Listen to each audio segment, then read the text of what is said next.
আমরা নিয়ে নিয়েছি একটি মেল জ্যাক, একটি রেজিস্ট্যান্স, একটি এলইডি আর একটি নিয়ে নিচ্ছি ডায়োড।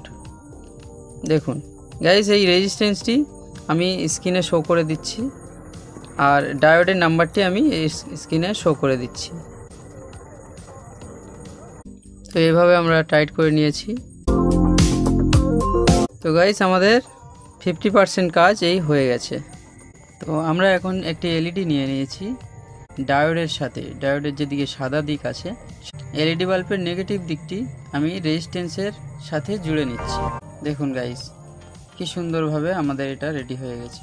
তো আমরা এখন এটা 2 পিন সকেটের মধ্যে লাগিয়ে দিচ্ছি, 2 পিন জ্যাকের সাথে। তো দেখুন গাইস, কি সুন্দর ওয়ার্ক করছে, এটা জ্বলছে খুব সুন্দর। তো আরেকটি লাইট বন্ধ করে দিয়েছি, দেখুন কত সুন্দর জ্বলছে এটা।